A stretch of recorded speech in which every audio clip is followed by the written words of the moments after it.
I think we can get started. So I have a virtual clapper which is clapping now. So welcome to the Agile Strategy Meetup group. My name is Morten Elvang, and today we have Steve visiting. And Steve is my old mentor and colleague from Accenture. So really looking forward to hear what your view is on strategy. And like everyone else, when we discussed about this, Steve, there are two questions that's coming up. One is where do you see strategy going? And since it seems to be an area of renewed interest with people picking up the interest, any advice you could offer from your perspective on how to get started if you are new to the field? And we will do this the normal way. So 30 minutes for you, 30 minutes for the conversation, or as much as time allows until we reach the full hour. Is that okay? That works for me. I might ask questions along the way, and if anyone wants to Please. jump in, I prefer as much conversation and collaboration as we can get in, but certainly want to share my thoughts. I'm going to start with a little bit of background about myself. I've got the mountains in the background here. This is a picture that I take usually every few months from my home office window. So this is my view as I work. And we've still got snow in the mountains here in Utah. So I come to you from the mountains of Utah. I collaborated with Morten well over a number of years, but for some of that time I lived in Germany as we built up our practice in Europe, and Morten was a key part of that. But I started my work in Agile in 2001. I was part of a retail systems company that was doing okay, but not delivering great for our clients. And so we started to try different things, experiment with Scrum and spiral development processes, rapid application development, all of these things. And actually was very near to where the Agile Manifesto was signed, but I wasn't part of it. I was just working in this retail systems company. And we transformed the way that we worked over a number of years. And then I went to ancestry.com, and all of this does relate to strategy, mind you, my story, but I wanted to share it with you a bit. At Ancestry, I worked for the chief technology officer, and he challenged me to transform the entire company to more agile ways of working. And it was less about Scrum and process, and it was more about true agility as we all want it and try to do it. And so I learned a lot about all of the different inputs to how we take strategic intent and then make things happen, from finance and marketing as well as operations, adapting strategies for expanding. At ancestry.com, we had a server, kind of a search farm, as we called it, of hosted servers that we needed to expand by 300 servers, or at least that was the estimate. But we did it in an agile way where we did 12 per week because that's what they could stand up and configure and get ready, and ended up, ordering 100 fewer than we needed. And so that's, and performance testing and everything that went with it affected, the strategic intent was achieved before the operational plan, was fully executed. And so those were some early wins and learnings that I started to apply. I left Ancestry and started my own consulting business in 2007. And over the years grew that to about 52 consultants, where we then joined with Solutions IQ. You may have heard of that brand. We were then acquired into Accenture. Accenture had tried to start a business agility practice unsuccessfully a couple of times. And so they acquired Solutions IQ, a North America team.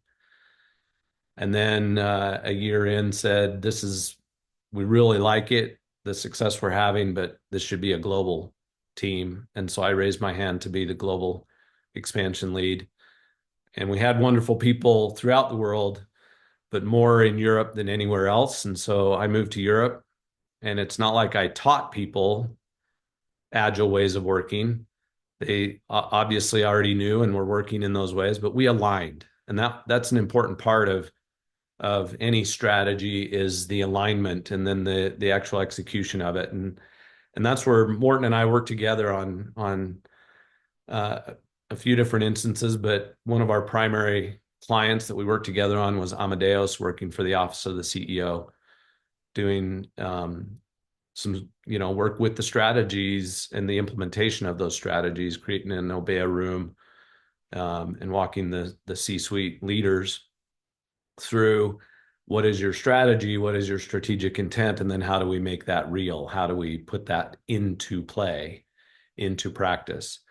A lot of that was primarily what we called uh, lean portfolio management, but we went beyond that, and a lot of learnings there. Fast forward to, and I know I'm setting the table long here, and each of you have stories, and I'd love to hear some of those as well. But then the pandemic hit, and we all kind of hunkered down and just kept doing good work. I'm sure you guys had your own experiences doing that. And I was getting restless at Accenture, big behemoth of Accenture, but wonderful, people there wanting to go and what is next? Think about what is next, because I had a lot of successful clients, but I had admittedly, for every success story that I was seeing of turning strategies into reality through agile ways of working, I was seeing four that were falling short of the mark. And so by my own unscientific data gathering, 80% failure rate. And I was giving the same advice and the same principles and the same tools to all of them. So I was asking myself, what's making the difference? What's making the difference between those that take off and see dramatically better results and better culture and better, you know, um, execution of their strategies, and those that seem to falter and even come to the conclusion that, agile was a bad word and don't say it in the building. I don't know if any of you have encountered those clients, those scenarios before, but that's happening. And what I came to now, I was blessed with, and it sounds strange for me to say it this way, I was blessed with a cancer diagnosis. I was diagnosed with cancer. And so I was able to take medical leave from Accenture. I did. I took aggressive action. I am coming up on 2 years of being cancer free. But that time away really enabled me to take a deeper look at what I believed was the difference. And what I came to in very simple terms, but then I'm going to go into a better explanation on the call today. What I came to was it was adaptive, more adaptive leaders and more adaptive teams who could take frameworks, tools, strategies, and adapt better based on what they learned in fast cycles. Now, all of this sounds like just, okay, so you're talking about lean agile. Yes, but it's more than that. And I'll get into what I mean by that. But that's my journey of where I came to. So I left Accenture after I came back from medical leave. I left Accenture in December 2023. And for the last year, I've been really laying the foundation of what we call our adaptive value framework, which really connects strategy to capabilities to value to then how we deliver it and how we organize around it. And I'll show you some visuals of that. That's why I wanted to give you that long introduction about Steve, because my thinking has evolved based on my experiences. I've been blessed to work with some amazing clients. I worked with Deutsche Telekom very extensively, still stay in touch with their CIO, and some of his team. We we worked with Commerce Bank, we worked with UBS over in Europe, and still all along the way worked with who is now my partner, Ken Spangler. There worked with FedEx. He retired as the EVP of Operating Technology. So think of the hundreds of planes, the tens of thousands of trucks, the thousands of hubs that are processing millions of packages a day in 220 countries around the world. He was responsible for all of those technologies. So he and I have partnered together to say, what is it that makes the difference for companies to really realize value in this era of unprecedented change, right? So there's the foundation. There's the Steve storytelling. I apologize if that went on too long, but it sets the stage for a discussion I'd like to have with you all about strategy. Where do I believe strategy is at now? I think, Morten, you say it that way. And where's it going? The foundation of any good strategy is less about the methodology, and I will get into talking about a little bit of methods. I've watched a few of these meetups as well. Really great and influential leaders on the how to come up with a good strategy. But I want to go back a little bit because I've learned a lot having worked with FedEx. FedEx's founder, Fred Smith, you may have heard of him, brilliant innovator. In the 1970s, in 1976, he said the information about the package is as important as the package itself, right? And now we're realizing all of that value. Fred Smith was a brilliant innovator, and every year Ken told me about how they would have an annual strategy session, and they would do strategy more than just once a year. But in this annual session, Fred Smith would hire in some of the top demographers in the world, right, to come in and talk about the science of people and where populations are evolving and how they're evolving, right, to understand how that was going to impact FedEx's business. Where are the behavioral sciences going? What are the geopolitics of everything in today's world? What are the social impacts, right? And so all of those things, in addition to, the basics that we all hear and know about, which is what is our company's reason for existing? What is our why, right? Start with why. What impact do we want to have on the world? And then start to formulate strategies for how we're going to make that happen. So all of those, and I'm not going to claim to be the strategy expert, but those are the things that have to go into it. Then you have to have a how do we come up with strategy, and then how do we connect that strategy to how we execute in order to avoid feeling that disconnection. And in my opinion, that's where people say, if someone claims we don't have good strategy, oftentimes, as I've delved into that with leaders, I come up with an answer that might change that perspective of the strategy wasn't necessarily the issue, but how you connected it and aligned it to execution, value realization, right? Which, again, that phrase, value realization, has been beaten with the consulting stick. So it's losing some of its value. But that's where we want to get to, is realized value. So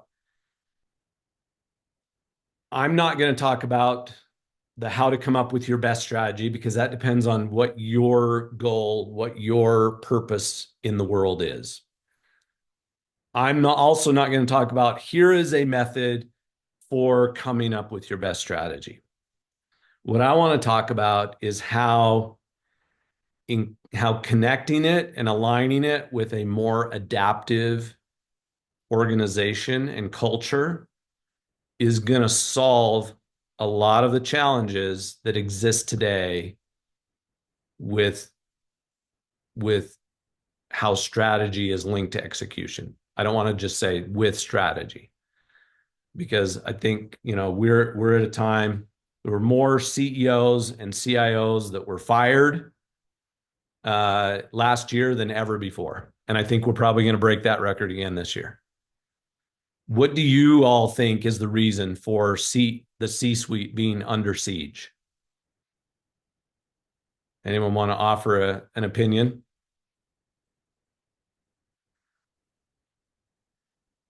Lack of results. I agree with you 100%. Getting things done, right?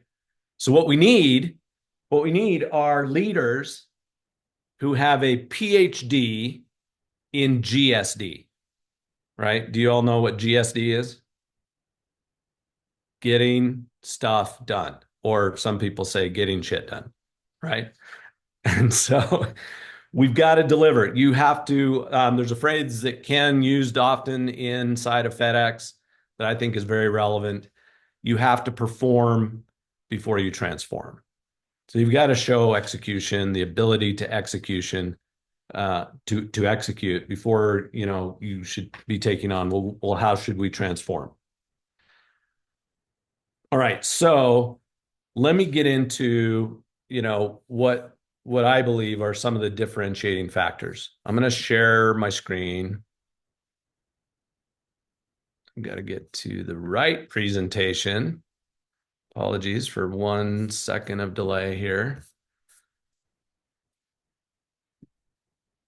Back to Zoom and share.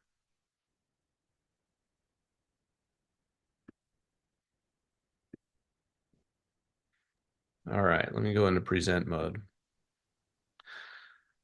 So we've developed with our combined knowledge and experience a framework of things that have helped us. And we're not going to go out there and claim this is the solution for everyone, and if you just follow it, you're going to be successful. What I'm more saying is, here's some things that helped me and Ken to be successful with the companies that really took off, and maybe they'll help you. So this adaptive foundation is where I'll start, which is the connection of 5 models that are important. And I'll show you a more detailed slide on this, that when they are connected and when they are aligned, sets the foundation for our ability to realize value, to take strategy and actually realize value. Then that foundation is powered by adaptive people, right? And those adaptive people are really that catalyst that drive that innovation and execution performance. But then we established what we called the minimums. We've got our minimums, the non-negotiables for any organization that wants to execute at the speed and scale that's needed today. So those 5 business models are these.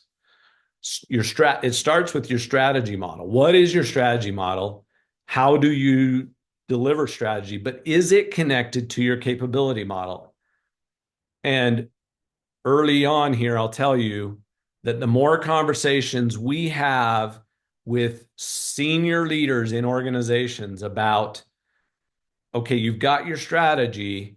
Do you understand what your capabilities are, both business and technology capabilities? And do you have a capability roadmap for both business and technology? And in most cases, that is missing. So that's the first missing piece, right? They're just thinking strategy straight to operating model, straight to how do we execute it, instead of connecting first capability model and then to an economic model, and that's where the value is defined. Not realized yet, but defined.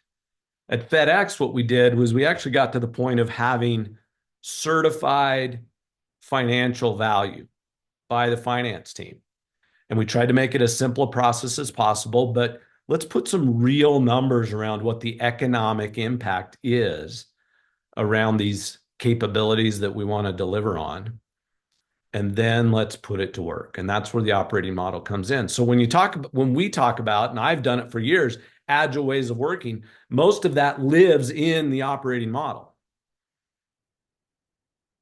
It gets in a little bit to, well, let's connect to strategy and let's assign some value if we're doing good lean portfolio management, but doesn't really go deep into what are our capabilities, what does our capability roadmap look like, and how are we certifying that there is value before we then prioritize and sequence our work. I could talk for another hour about the difference between prioritization and sequencing. So if you want to have that discussion, hit me up. We'll get together. We'll have that discussion. But that's a whole different thing about, because I think, just side note, I think too many organizational leaders spend too much time prioritizing and not enough time sequencing. And sequencing is where the real magic happens. So operating model, then organizing. Another Fred Smith, and again, I'm using him because I did so much work with the FedEx team over many, many years. Fred Smith said, strategy drives org doesn't drive strategy. And that's so critical because more and more companies that I talk to, I say, you know your strategy, and they explain it to me. And then I say, are you organized in a way that supports that strategy? And most often I'm looked at with confused look, like, what do you mean? I'm supposed to reorganize when I reorient my strategy? And my answer is yes. If you want it to happen, if you want it to be supported, if you want it to be driven as quickly as possible to realized value, yes. And so, and I think we all agree, we need tweaks to strategy, but we don't need it every day. So organizing around strategy is something that's going to help you. And so this is just, a further explanation of what I just walked through. Then you need adaptive people. And let me jump to my second slide on this one.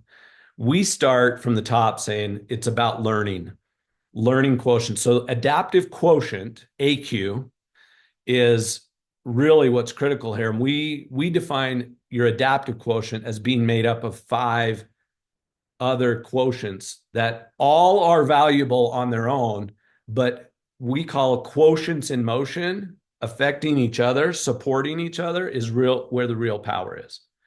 So learning quotient is about how fast can I learn and acquire and process new knowledge and skills.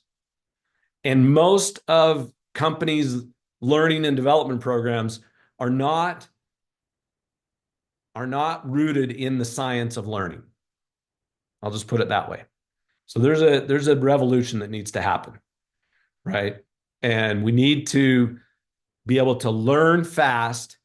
And part of learning fast is unlearning, is letting go of the way things always have been. You've heard the phrase, what got you here will not get you there. I think that is more true today than it has ever been. So learning is critical. Then you take that learning, and the creative quotient is next. How do you create new, novel solutions for the world in which we live today? More and more, I'm hearing about. Last week I was in a conference, and a couple of chief AI officers talked about that 65, and then they differed in opinion, 65 to probably 75% of AI pilots in big companies are being scrapped. No value, right? And a lot of it, as we had discussion, was we're just trying to apply AI to the same ways and the same solutions that we've had in the past, instead of being creative about, because we have new tools and because we have new ways of engaging, we should unlearn what we did before and really solve for what we're trying to accomplish in a new way.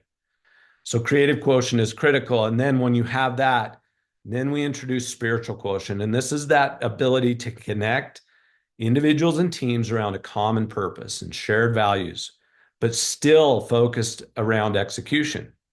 So this is our ability to unite people around what is possible, What is that shared vision of what's possible? And then we have to put it to work. We have to show up with the right energy, health, and energy required for us to be our best every day. When you don't feel good, you don't show up as your best self. And these are all interconnected. And then emotional quotient. This has always been important, but I think it's even more important today. We need to do this in an environment where empathy becomes something we lead with. Not empathy for, let's lower the bar of our standard, but empathy for an appreciation for the complexities of diverse ideas and thinking. And I think when we have a great emotional quotient, it affects all of these other quotients. We're able to learn faster. We're able to create better. We're able to unite people around a common vision. And so this is how we define more adaptive people within the organization. And then, however beautiful the strategy, you should occasionally look at the results. I love that quote from Churchill, right? And so 67% of well-formulated strategies fail due to execution. That's from the Harvard Business Review. So we established what we call the minimums of adaptive execution. And for those of you who have worked in agile ways of working, you'll recognize, many of these things. But we need adaptive leadership at every level. So those adaptive people, we need them at the top, in the middle, and at the front line.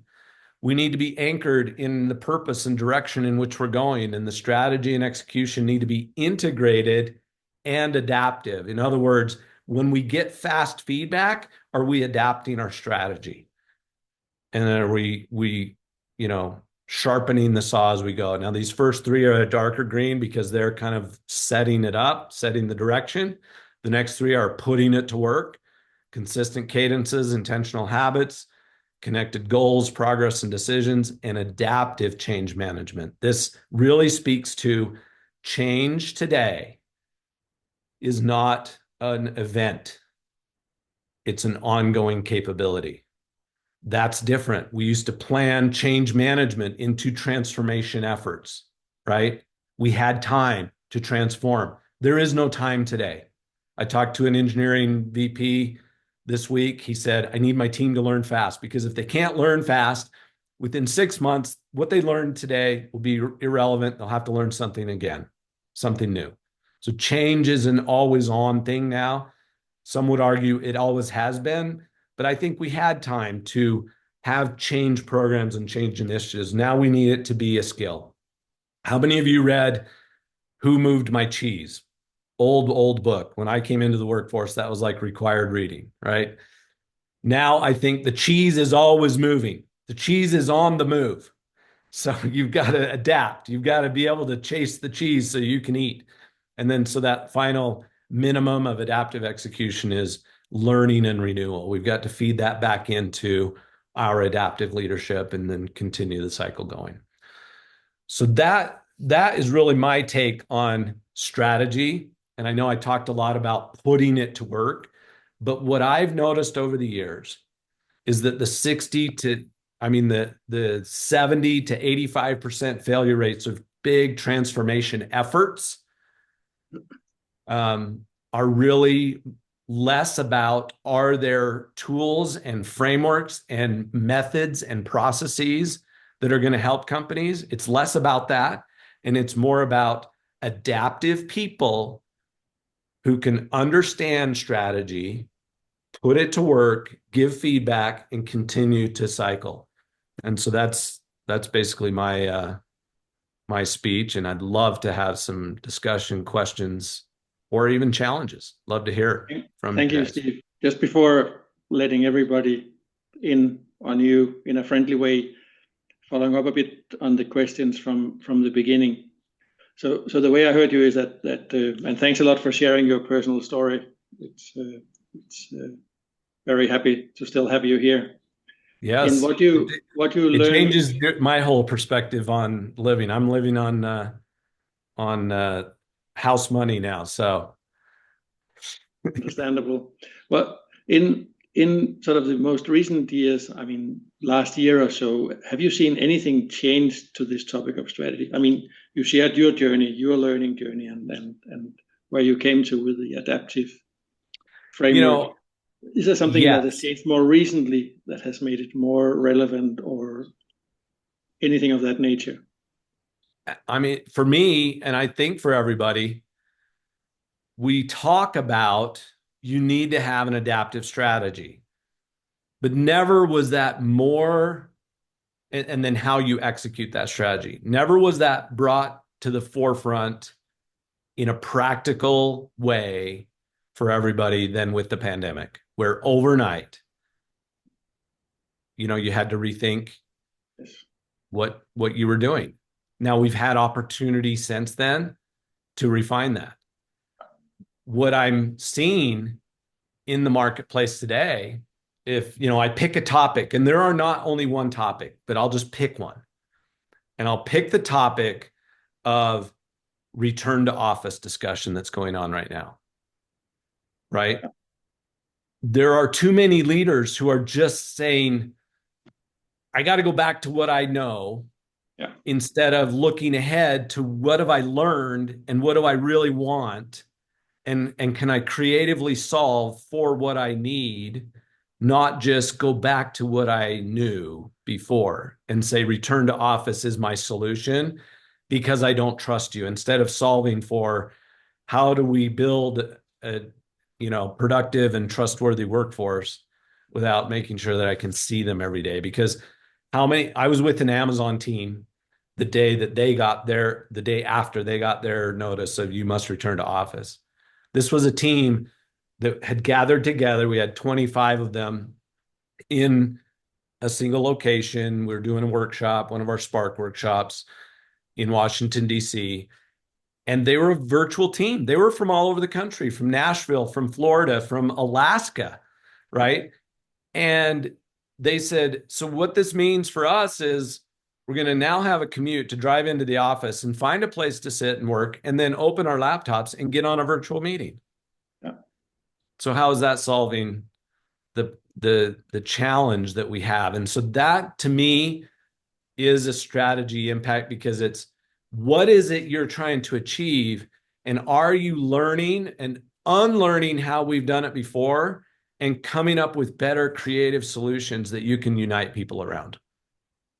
Thank you. I think we better open it up. So any questions, comments for Steve?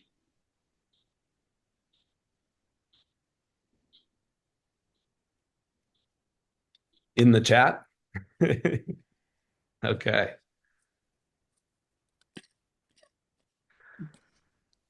Let's see. I'm looking for that one, just a comment, Tom, on the emphasis on value, and then some resources, video, getting strategy done. So Steve, I'm missing my favorite, the qualification of objectives and results and values. No mention was made. So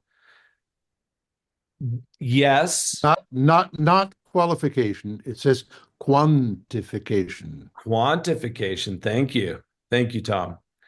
So I absolutely agree with you. A lot of the work that Morten and I did together at Amadeus was rooted in OKRs and the connecting KPIs. We even got into and then what are the data sources for those? Are those common data sources, right? That's a big challenge.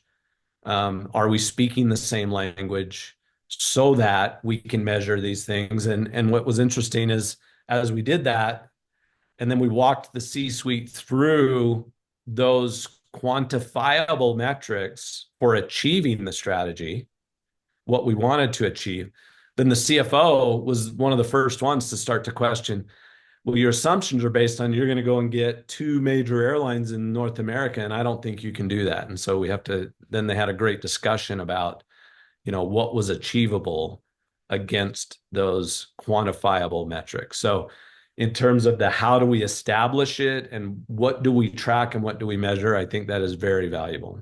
Tom.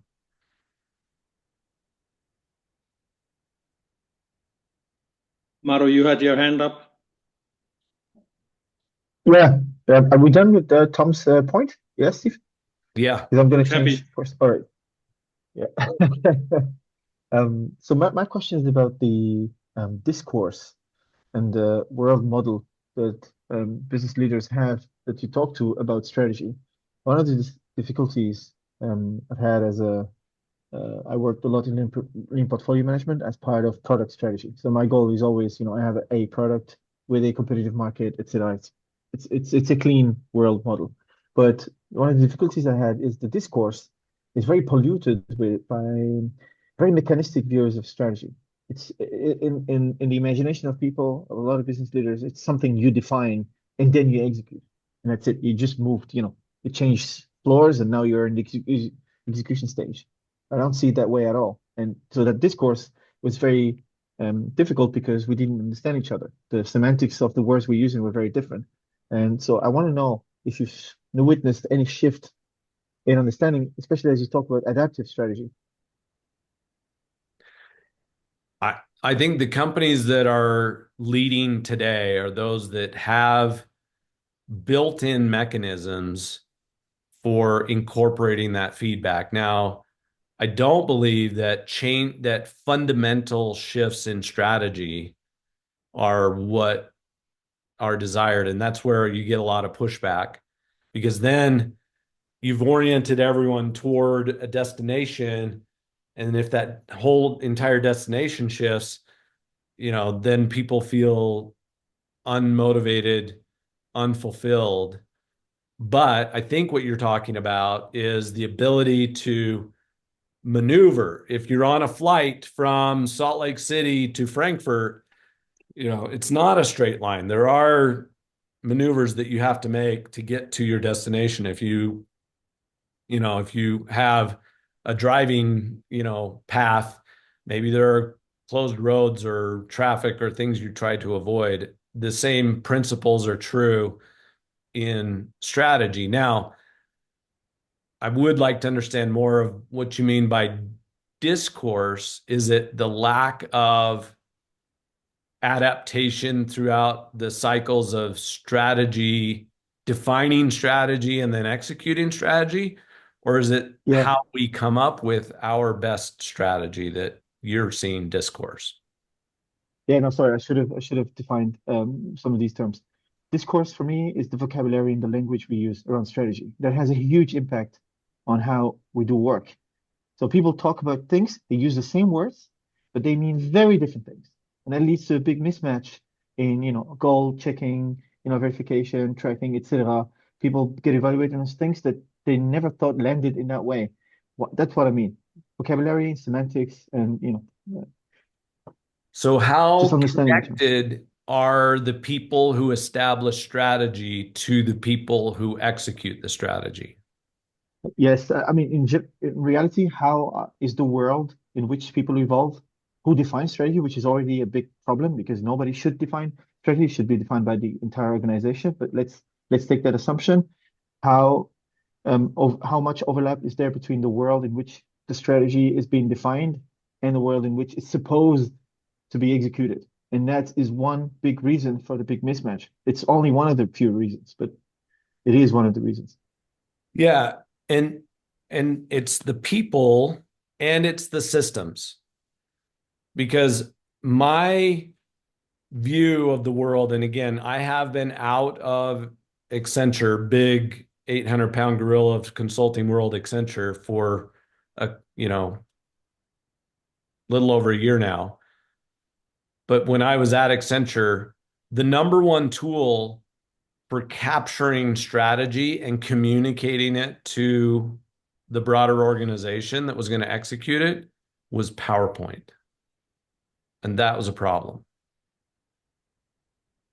right? Because it's static. And as soon as it's presented and new ideas come up, new things happen in the world, market conditions change, a competitor introduces something ahead of when you thought they might, you know, now that static PowerPoint deck is out of date. So it's not only the people, it's also the tools. And so how tightly are those connected, right? And aligned. And that was part of what we talk about when I shared adaptive foundation is strategy has got to be aligned and connected with capabilities, value, and then how we operate and how we organize. And we have to do that systemically. And when I say systemically, I do mean people, process, and technology or tools. I think I would love to have a deeper conversation with you and Morten on this Okay. after the meetup. Yeah, and you know what? Some of the heavy lifting was that we had to do at FedEx to enable exactly what I just said is we had probably 8 months to a year worth of effort just coming up with common language, right? We had like 4 or 5 operating companies at FedEx, each of which was a multi-billion-dollar entity, right? FedEx Express, FedEx Freight, FedEx Ground, FedEx Office. Well, they all had to rely on some of the same strategies and some of the back end interconnected systems.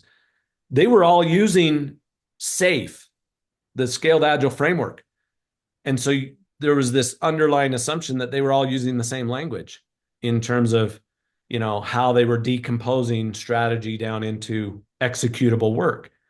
But the reality is what epic meant and what feature meant and what story meant to each one was different enough that it was creating noise and dissonance within the organization. And so we had to come up with common taxonomy and then common tooling in order to bring everyone together, you know, in a systemic way so that we could do more effective lean portfolio management within their silos, and then more effective enterprise portfolio management was only enabled once you had a common taxonomy and tool set.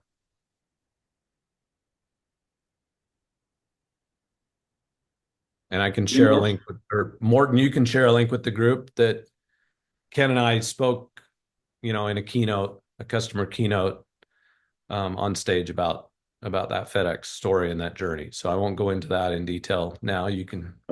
It reminds me, I forgot to ask if we can have a copy of the slides. So if that's okay, I can be. Yeah, I'll provide the PDF with those. Thank you. So please share those links as well, and I'll make sure they get passed around. Yep. Any more questions, comments? Yeah, I have a question about the order of operation, let's say. In the third part of your framework, the adaptive execution circle, I understand it's really nice to have everything in place and then walk around, but in my experience, it's not always the case. Maybe you can share a little bit about what you experience when you are in projects with customers, and maybe what's the preferred order, or what parts could be in parallel and what should be in sequence in your best project. Yes, thank you for that. I've drawn that picture many times with organizations where we draw lines across the circle, right? And so absolutely one of those elements is intentional cadences and habits, right? And really that applies, as well as adaptive leadership at every level. That applies to all of the components of that. So the fact that it's in a circle is really just to denote that these things are always ongoing. It's not a linear progression, and they can absolutely affect each other. The same is true of adaptive people. All of those quotients I shared, they affect each other. I've had, you know, I draw on the science and I say, if you're having a design and creative workshop that's going to last a full day, draw on the science of like never go longer than 2 hours, because creativity takes a huge dip after 2 hours. But after 20 minutes of a brisk walk, getting the heart rate going, you actually have a spike of 40% in creativity for a sustained 2 hours. So every 2 hours, get everyone out and go for a walk and then keep on going. When you're stuck, do the same thing. When you're stuck with a problem you're trying to solve, don't slog through, get out and move.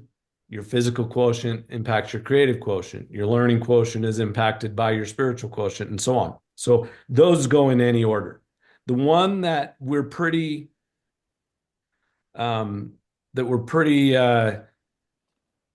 little more linear on, a little more go in the order, is the 5 models that we've included in the foundation, because again, too many organizations we see that, organization and operating models tend to drive the other models instead of the other way around, where strategy should really drive to what your capabilities are, to what your value you're after is, and then you figure out how you operate, and then you should organize around it. And a lot of the debate of people wanting to implement the Spotify model, I think, is rooted in, oh, well, if we just organize the right way, then we're going to drive better execution. And then it's basically a backwards of what we've set up as what we call the adaptive foundation. You're organizing and thinking that's going to solve your execution and your value determination and your capabilities and ultimately your strategy. No. Establish what you want to become and how you want to get there, and then organize around that after you figured out the other elements in between. So I hope that helps, in that, yes, I see them all as very dynamic, in motion, not a specific order, except for the models. I do think you need to make sure that the way strategy affects execution is thoughtfully done in that aligned and connected order. Mm-hmm. Thank you. Yeah. And we do have, when we walk companies through this model, we do have level 2 and 3 definitions for all of these things. So, as an example, all the execution minimums, level 2, there's 3 elements, that are needed for each of those. We put that on a board for the Amazon team in that workshop I described earlier. They spent 2.5 hours creating their own roadmap for how they were going to jumpstart and reignite their execution capabilities based on those 21 elements. So, and same thing, we have for the foundation models and the quotients for adaptive people.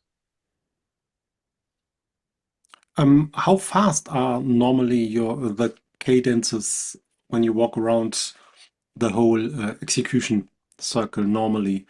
What's your experience, or what would you prefer?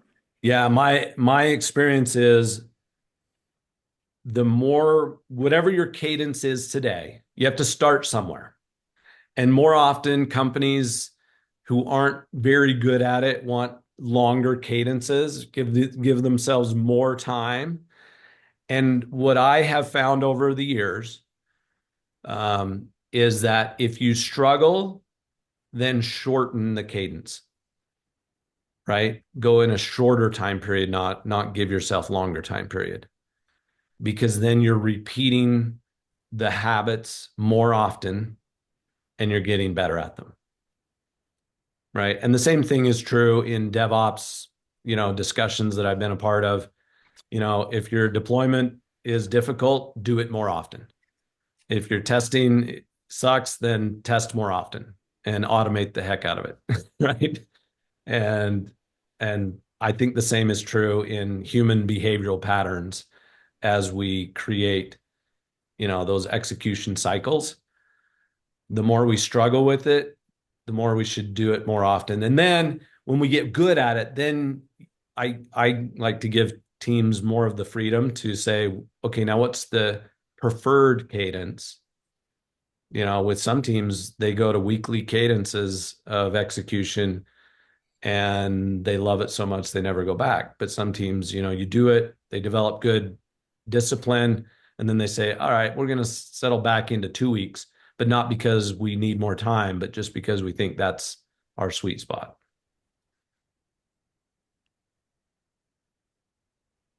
Okay. Hope that helps. Yep. Thank you. Yeah. If I have a question, I was really intrigued when you talked about the AI projects or trials where you said something like 60 to 80% are scrapped.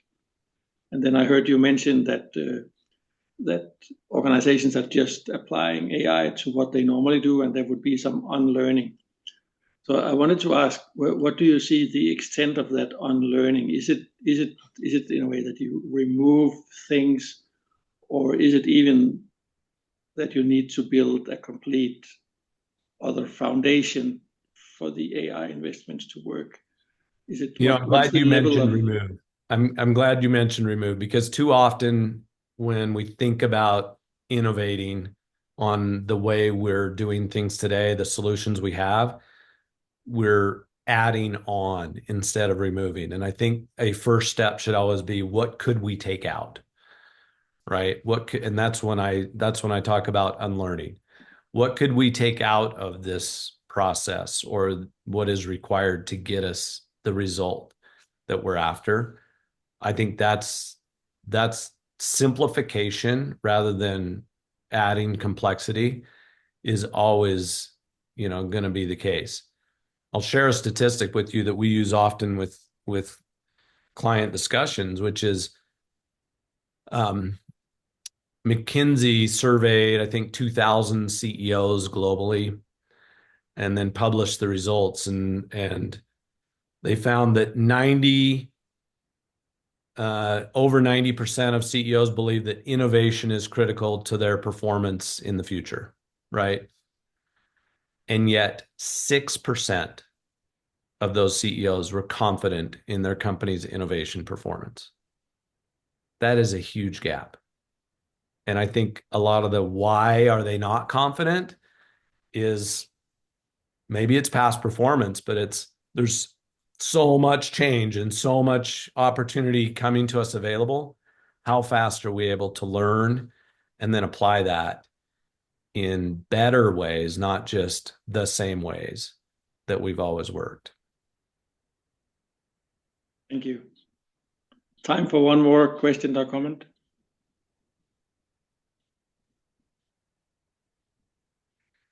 Well, if I'm not connected with any of you on LinkedIn, then please send me a request, or I can send you a request, but would love to. And feel free to ask questions over messages, or we can get together on a call. I know one of you mentioned you'd love to have a deeper dive discussion. I'm very open to that. Yes. Yeah, Maru, you mentioned after this call, but unfortunately I cannot do that, so it would have to be some other time. Oh, no, I didn't mean right after. Semantics. Very good. No. And so, Steve, is there anything we can do for you, or is there what is the curious question that you are working at the moment? Where are you with the framework and the new business that you are building? What's the things you are exploring? Absolutely. Because of the story I shared with you, right? I'm at a time in my life when I've had a lot of success and learned a lot. I do not claim to know everything, and I want to continue learning from my experience and from many others' experiences. But I am at a time when I want to give back, and really what we're trying to do is create a movement around widening the aperture of what does it really take to succeed, because we keep applying methods and processes and ideas, and they're all good. I'm not here to say that any of them are bad. I was in the depths of business agility for a long time. I think every company needs business agility in the ways that we defined it before. I think every company does, but I don't think it's enough. And I think we need adaptive leaders and teams, and we need a holistic view of that connected foundation of what it really takes. And if we only focus in operating model, we're going to get limited success. But if we can connect all of them from strategy all the way through to organization, as I shared with you. So what am I saying? What is my ask? Wherever you see opportunity, we're not trying to limit this framework and the IP around it to, be licensed or anything like that. We want this to be used by anyone who feels like there's value and you could use it to help others. We want to help drive change with companies and this ability to change quickly and adapt so that they can achieve better success. And we want to build a community of people who care about that on a global basis. And so, you'll start to see invitations from me about, join with us to have this impact, to create this awareness. We're looking for inspired leaders who want to drive change in a good way, which isn't to say that the things that we've already done were bad. They're good, but now we need to take the next step and create a more adaptive workforce. I don't love what Elon Musk is doing in the US government of just throwing people away. We all want less waste. There's probably a better way of going about it, right? A more innovative and creative way of going about it to reskill people and to change from the inside out rather than outside in. And so I want to have that impact in the world. My fear is that what's going on in the US government is going to give US leaders, feel the freedom to do the same.